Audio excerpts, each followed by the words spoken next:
Bonjour à tous, nous sommes réunis aujourd'hui pour aller faire une enquête, donc avec Margot qui est déjà en état modifié de conscience et le sujet du jour que nous allons aller explorer aujourd'hui est le lâcher prise.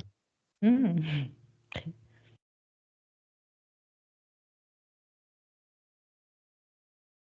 Alors, que perçois-tu par rapport à ça? Je t'avais dit pendant l'induction que je voyais comme une sorte de marché de Noël, fête foraine. Mmh. Et là, avant que tu dises le sujet, j'entendais la chanson d'Edith Piaf. Il y a de la joie dans la rue, tout le monde se sent un peu ému. Je me souviens plus de tout, mais c'était ça. D'accord. Euh, Donc, lâcher prise, tu vois, on voit tout de suite une ambiance comme ça, très assez fête foraine pour OK. l'instant. Alors, quelle observation tu as sur le corps physique pour l'instant quand on lâche prise? Qu'est-ce qui se passe? Ben, il y a l'ambiance de l'enfance en fait, de légèreté du jeu. Donc le corps physique, euh, c'est comme s'il aimait bien quand même jouer. Il aime bien être dans l'ambiance du jeu, de participer à des activités de cette sorte. OK. Je vois quelque chose avec la gravité. Tout le monde, comme tout le monde est ici ancré, disons, dans le sol à travers, il y a comme une sorte de, euh, euh, quelque chose qui nous attache au sol d'une manière, on n'a pas le choix. Donc on est là au lieu d'être trop dans le stress et tout ça, il faudrait qu'on arrive sur cette comme plateforme, mais je vois comme une plateforme avec magnétique, un truc comme ça qui nous attire vers ce sol et de savoir y prendre plaisir, jouer de cette matière qui nous est donnée pour un temps donné aussi. Pour donner, c'est aussi à l'idée du cadeau, d'être ça me fait un peu un petit coup d'émotion de se sentir comme si comme si on percevait l'incarnation, même si c'est parfois difficile, comme une sorte de cadeau fait de matière OK. et qu'on n'est pas toujours cette matière. Il y a une partie de nous qui s'amuse à devenir matière pour un temps donné. D'accord, et dans le corps, on ressent quoi? Dans le corps physique? Mais il y a ces trucs, ces magnétismes qui nous attirent vers le sol. Et c'est comme une sorte, oui, ça, c'est comme un vêtement de scène, je voudrais dire, où on participe à quelque chose, Mais à une pièce, à un spectacle. le magnétisme terrestre est quand même présent quand on lâche pas prise. Donc quelle est la différence entre ces 2 moments?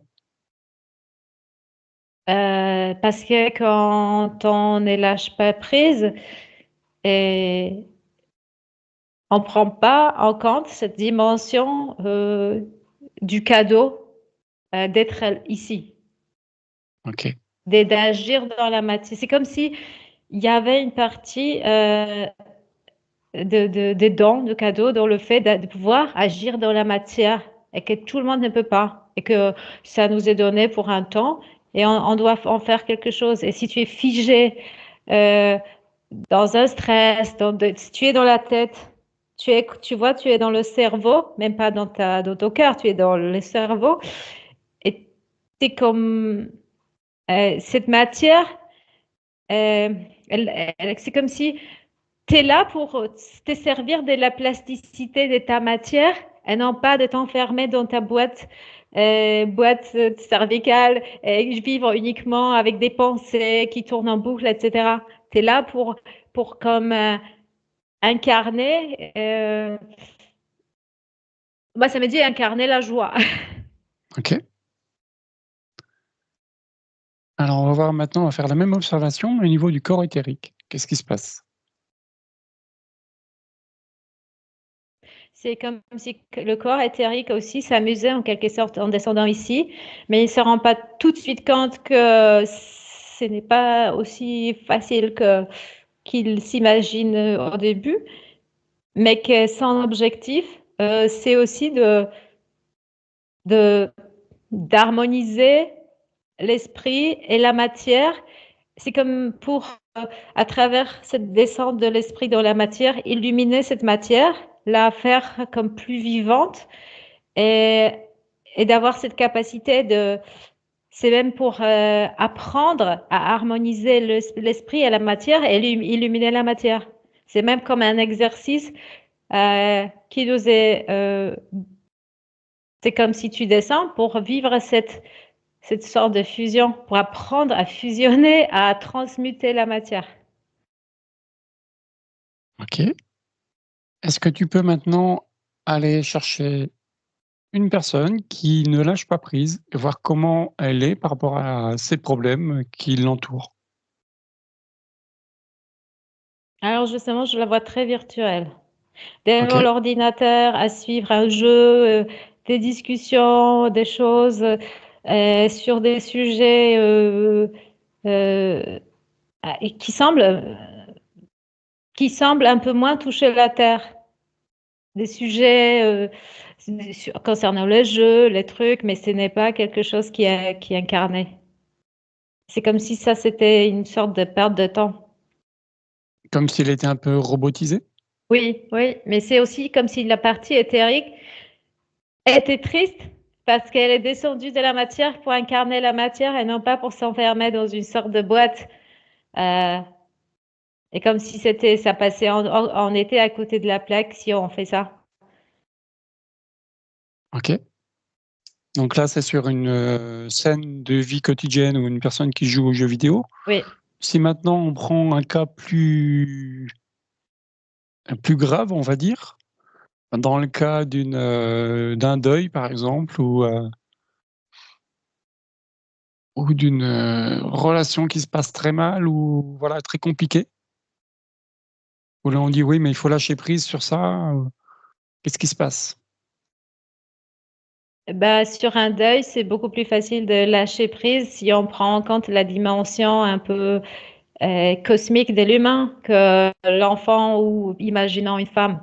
Je vois une Mmh. femme plus qui a perdu un enfant, que cet enfant, ce n'est pas c'est comme si, c'est comme même si c'était une leçon pour apprendre que cet enfant a quitté cette dimension, mais il est toujours vivant dans une autre dimension et de reconnaître que ces dimensions coexistent, elles peuvent communiquer et que d'accepter quand même si tu acceptes, c'est arrivé, mais il va bien, il est dans une autre dimension, je peux communiquer avec lui, donc je peux vivre, je peux m'ouvrir à la vie. OK, et si on Parce que la reprend mort, tu vois, la mort, parce qu'on voit la mort comme une tragédie ultime. Mais en ouais, fait, c'est juste, c'est, s'il y a cette fusion du corps et de la matière, ben là, il y a juste de l'esprit et de la matière, il y a juste l'esprit qui part, mais il n'y a pas cette fusion, mais ça ne veut pas dire que cet esprit n'existait pas. Donc, le lâcher prise, c'est d'accepter que ce n'est pas une tragédie ultime. C'est arrivé, oui, c'est très difficile, mais cet enfant on peut le retrouver à sa mort, et que c'est juste comme une rencontre, mais décalée. Et là, on peut revenir à la vie.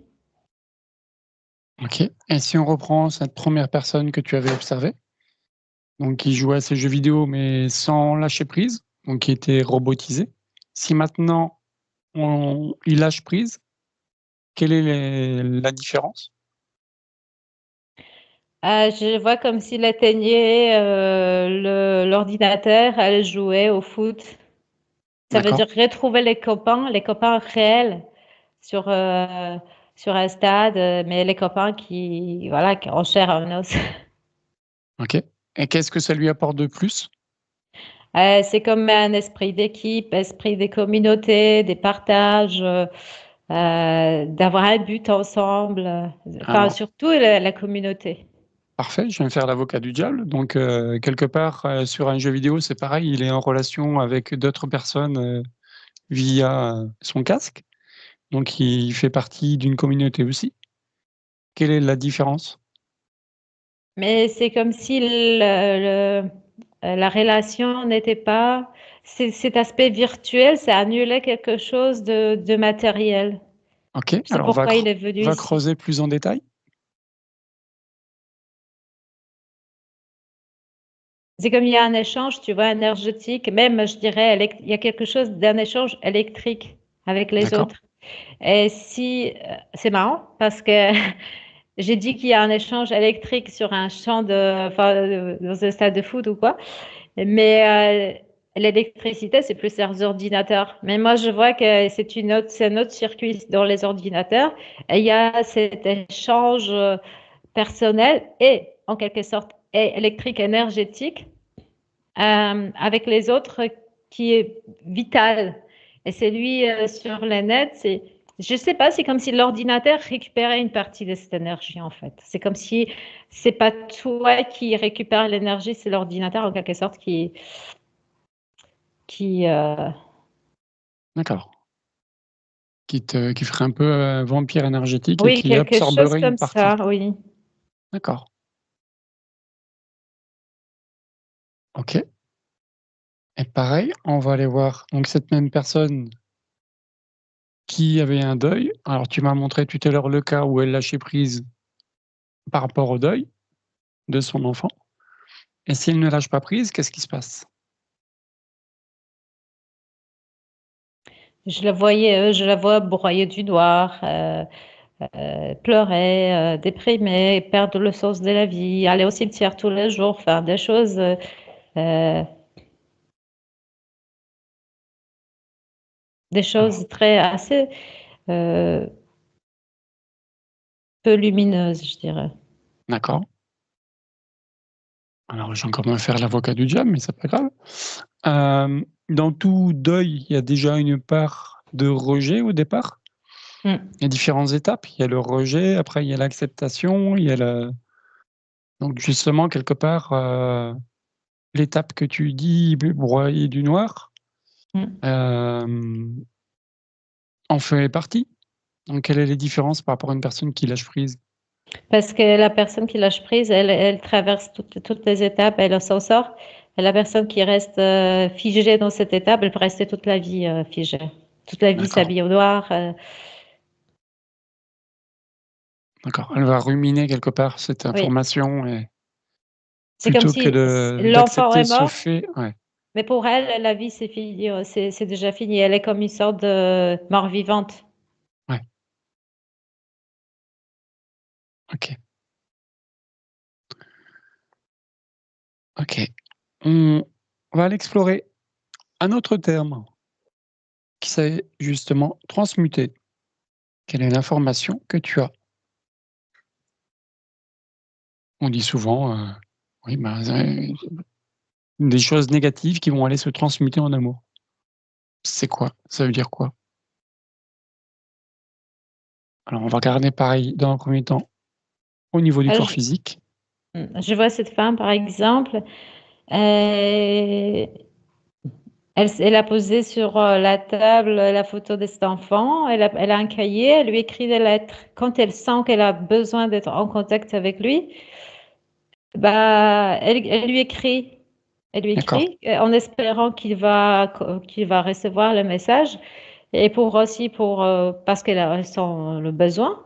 Mais elle n'est pas dans le deuil, dans le noir. Elle a ses moments privilégiés avec cet enfant de temps en temps, quelques fois par semaine. Au début, après un peu moins, mais disons, ce sont ses moments privilégiés, mais le reste de sa vie, ça avance, ça évolue. Et donc le là, on fait voit qu'elle qu'elle a transmuté, oui. d'accord, donc le pour toi la transmutation, passe par l'écriture, en tout cas dans ce cas-là, qui Mais permet de la décharger. C'est par le contact aussi, par l'écriture. Ça peut être l'écriture, ça peut être le contact, ça peut être, tu peux faire dédier quelque chose. C'est comme créer un espace extérieur à cet enfant. Tu D'accord. peux faire une sorte d'œuvre d'art qui lui est dédiée. Tu peux faire un disque qui lui est dédié. Tu peux écrire un livre qui est dédié. Tu peux écrire une fable, quelque chose qui va absorber cette énergie et la transmuter en quelque chose d'autre. Et comme je donne cette énergie sous forme d'une petite œuvre de quelque chose. Mhm. Ok. Et au niveau du corps éthérique, qu'est-ce qui se passe dans le corps éthérique? Moi, je vois comme un corps éthérique au début, comme très embrouillé, un peu sombre, qui commence à s'éclaircir peu à peu et se redéploie.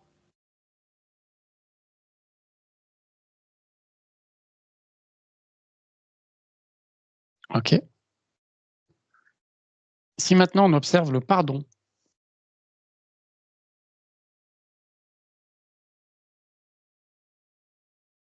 c'est quoi le pardon? C'est comme lâcher un attachement. D'accord? C'est comme tant que tu ne pardonnes pas, tu es attaché à la chose, à la personne mais qui t'a fait du mal.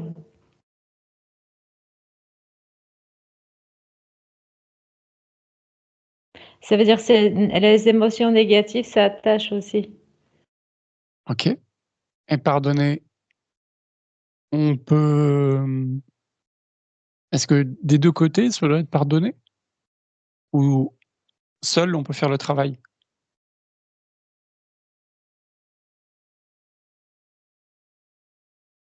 On peut faire sa part des choses.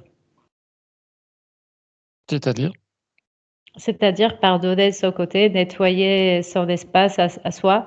On peut pas complètement influencer quelqu'un d'autre, mais ça va quand même avoir un impact sur son énergétique aussi.